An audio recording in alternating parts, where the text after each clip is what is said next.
Hello everyone! Welcome back to my channel! Of course, kung hindi pa kayo nakaka-follow sa page ko or hindi pa kayo nakaka-subscribe sa channel ko, please subscribe. Please follow my Facebook account, Maestra Ani, and of course, my YouTube channel, Ani the Jack of All Trades. Okay, ngayon, I will give you 5 tips, the easiest way para malaman natin kung scammer or legit ba yung travel agency na kukunin natin. Kasi a lot of people nowadays ay nai-scam sila or hindi nila bine-verify kung yung travel agency na kinukuha nila ay legit ba or hindi. At muntik na rin yung aking mga coworkers ma-scam. So, huwag niyo palalampasin ang video na to kasi itong video na to ay makakatulong sa inyo, lalo na kung gusto mong mag-travel kasi lahat na po na ngayon ng transaction ay nagyayari online.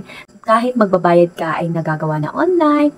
So, lahat ng online, sasanda lang sa'yo through online. Siyempre, tayo naman, lalo na kung nakikita natin na ang mura ng ibinibigay. Doon may airfare na, di ba sa mga ads nila, may airfare na, may land arrangement na. Ang ganda ng ino-offer nila. Naku, beware of that. Kasi muntik na rin akong ma-scam sa ganyan. Kaya lang, kasi sayang ng pera eh. Of course, ang ginawa ko para hindi ako ma-scam, nagkandak ako ng sarili kong research at ibibigay ko sa inyo itong mga 5 easiest way para malaman natin kung scammer or hindi yung mga page na yon. So, let's start with the first one. The first one is, malalaman mo kung scammer ito is yung like at saka yung followers nila ay halos the same number. Just like this one. Okay, so itong agency na to ay meron siyang 5.8 likes and 5.8 followers. So, beware of that po.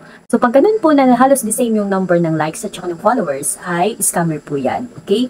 So, hindi lang po yan. So, pwedeng sabihin natin 5.8 yung likes and 5.9 naman yung followers. Halos dikit lang yung numbers nila, ay scammer po yan. Kasi dapat po ay hindi nagkakapareho yung likes at saka ng followers yung page noong travel agency. So, okay, hanapin natin yung My Dream kasi ito sikat na scammer ito. Sabi nga ng iba, ito daw ay yung dating flight status. Ngayon, nagbago na sila ng name. Okay? So, makikita natin, halos dikit lang yung kanyang likes doon sa followers.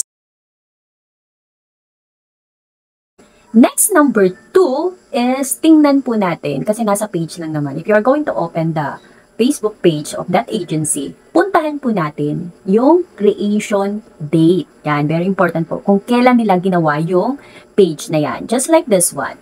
Halimbawa ito, kasi marami ang na-scam nito. So this one ay ginawa lang siya noong December 2023. So ilang months pa lang ngayon, di ba? So, yung creation date po ay very important yan. Kung matagal na po yung agency na yan, posible po yan. 2016 nagawa or 2018 po ginawa yung page nila. So, ibig sabihin, ang tagal na po no agency na yan. Ibig sabihin lang po nito, kasi 2023 ay kaumpisa pala ng operation nila at syempre, nakakadudang ganon. At karamihan sa mga agency or travel agency na makikita natin is matagal na silang nag-ooperate. Just like what I've said kanina na dapat yung kanilang mga creation date ay 2016 or mas mababa pa dun sa year na yon. Next is we have number 3.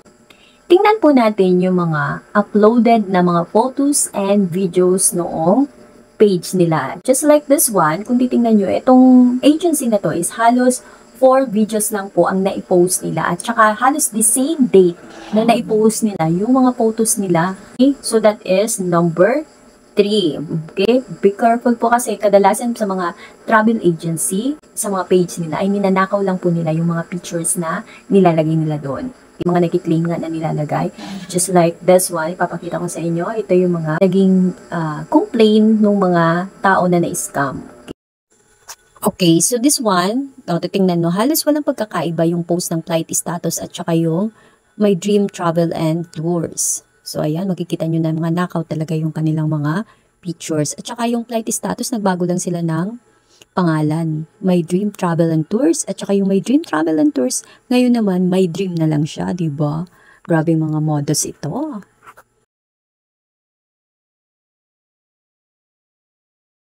Number 4 po tayo. Is malalaman mo kung scammer yan. Ay depende po yun sa mga friends nila. Umabot na sila ng 151, 141 na mga likes and followers. Pero tingnan nyo po yung followers nila if tunay po or legit. Kasi kadalasan po, ang mga friends nila, pinapaboost lang nila yan. Kasi uso ngayon yung mga boost eh. Yung mga booster, magbabayad ka lang, then tataas na yung mga likes and followers mo. Yan, maraming ganyan ngayon. Kaya maraming naluloko itong mga agency na to because of that. Kasi akala mo ang daming followers, ang daming likes. So tingnan mo yung mga friends nila kung tunay o hindi. Just like this one, yung nakita ko. Ang lahat ng mga followers nila ay mga Vietnamese ata ito ay mga taga-ibang bansa. Okay, isa lang. Samantalang dito sila sa Pilipinas. Dito sila sa Pilipinas, so supposed to be dapat ang kanilang mga followers ay mga Filipino. Ayun. Number 5 is tingnan po natin yung kanilang reviews. Yan, very important ito. Kung maganda yung mga feedback na sinasabi ng kanilang mga naging client. So just like this one, kasi ito yung kinuha ko, Hi Click Agency, very good po yung service ng Click Travel and Tours. Maganda yung mga feedback sa kanila ng mga client nila. So, puntahan na natin. So, search lang natin yung kanilang page, Click Travel Express. Yan. So, makikita natin dito may 88k likes sila at saka 92k followers. So, hindi magkapareho yung number nila. So, puntahan lang natin yung reviews. Yan. Punta tayo sa reviews. Then, tingnan natin yung kanilang mga feedback. Okay, ayan. Magaganda yung mga sinabi nila. Yan. So, dito nyo makikita kung talaga maganda yung service na binigay ng agency. Okay, marami pa yan. So, scroll lang natin pababa. Okay. So, to the sawa kayo sa pagbabasa ng mga feedback sa kanila. Yan, maganda ang mga sinasabi sa kanila. Okay. So, tingnan naman natin yung isa pang legit na travel agency, yung Gladix, yung Travel and Tours. So, ito, dito din nagpabook yung aking coworker. So, legit ito. So, tingnan natin ang kanilang reviews. Okay, punta tayo ulit doon sa rating. Kung saan makita natin ang reviews. Mas marami nga ang rating nito. That this is 1,573 reviews kumpara sa Click. So, tingnan natin yung mga, ayan, mga feedback sa kanila ng kanilang mga clients. So, magaganda din. Okay? So, tingnan nyo na lang po yan. So, ito, bonus nito. Course, number 6, tingnan natin yung mapa. Okay? Kasi may nilalagay dyan sa page na map kung saan ang kanilang physical office. Yan. Tingnan natin dyan sa mapa. Kung talaga meron talagang silang opisina. Sabi, of course, bonus na lang to sinabi ko na kanina. Pag mura, amount para sa ating travel. Like for example, ang mura lang papunta ng Singapore, like 14,000, just like that. Or sabihin natin 12,000, medyo mag-isip lang tayo kasi baka scam yan, okay? Yung pinakamadali, no? May dalawa tayong bonus. Kung mura, pag-isipan nyo muna. And then yung mapa. Ayan, tingnan nyo yung map nila, okay? Next is, since lagi ka naman online, okay, lagi ka naman online, para sa'yo to, dahil lagi ka naman online, hanapin nyo po yung Travel Scam Alert kasi malaking tulong po itong page na to para malaman natin kasi nag-legit check sila at sila hindi naman ganun karami yung followers nila.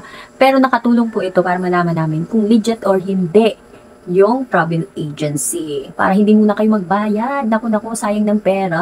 Okay? So, ito para lang sa mga gustong mag-travel. I-check nyo po yung page ng Travel Scam Alert. Yung pong Travel Scam Alert ay tumutulong po yung mga members doon para malaman kung legit or hindi yung travel agency. So, ito yung agency na nakuha ko. Ang ganda po ng service ng Click. Ang ganda ng service nila as in lahat ng, sabi ko nga sa reviews nila, ang lahat ng gusto mong, lahat ng parang iniisip mo yung problema sa iyong travel ay nasagot na nila. And ang kagandahan pa ng travel agency na to is kung may sarili kang date, kung kailan ka aalis, magbibigay sila ng quotation sa inyo kung pagkano magagastos nyo. Di ba? Parang andun na yung airfare, tatawin ka nila kung saan manggagaling, kung kasama ba yung airfare or land arrangement lang. So, ang ganda kasi binibigay ng din lahat. Super duper. So, next video ko ipapakita ko yun sa inyo. I hope nakatulong po ako sa inyo, mga ka-chupa pips. Nakatulong ako sa inyo. Don't forget to like and subscribe on my channel and follow my Facebook page, Maestra Ani. Okay? Yung batong damit ko. So, ito biglaan lang to na ano ko. Sana makatulong po sa inyo. Bye-bye. Till next time.